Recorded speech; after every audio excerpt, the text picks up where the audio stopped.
Many people stress over how long it takes for their computer to start up. This is often caused by programs that have been downloaded or came with the machine they're using that run a lot of applications in the background. Silly little things like gadgets on your desktop and messaging programs almost always have something running in the background. Windows 7 has a system configuration tool where you can modify what runs at startup and what doesn't. What you need to do is go down to your Start menu, Administrative Tools, and System Configuration. This will pull up a window with several tabs. The General tab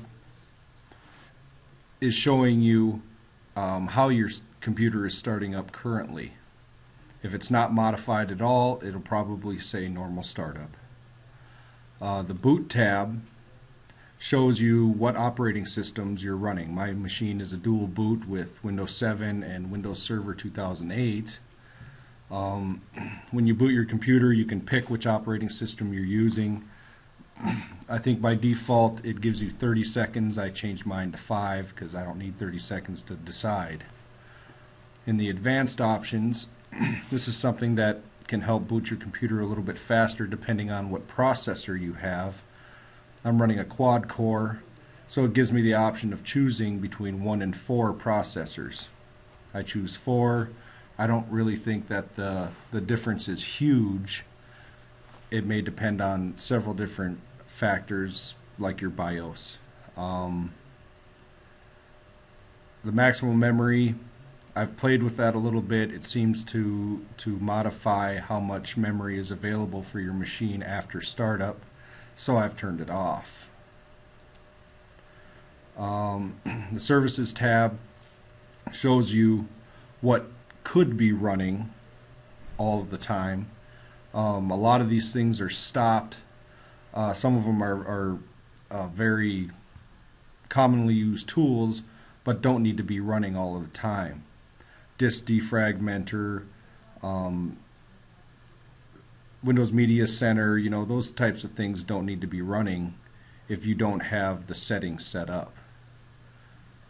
The main window that you want to deal with for what happens when your computer starts up and what applications are running is the startup. Now, most of the Microsoft stuff you want checked because you need it to run when you boot your computer. Your antivirus programs, iTunes, they're kind of a pain to deal with anyways.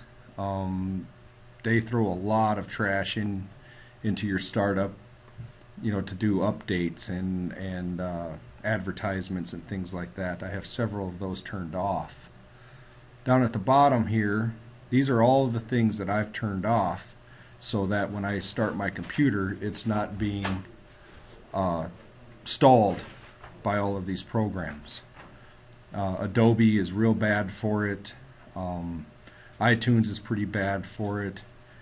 My Steam, my QuickTime, Yahoo Messenger, I don't want any of this stuff to start up because most of it has to reach out and touch the internet, which takes time, hogs resources.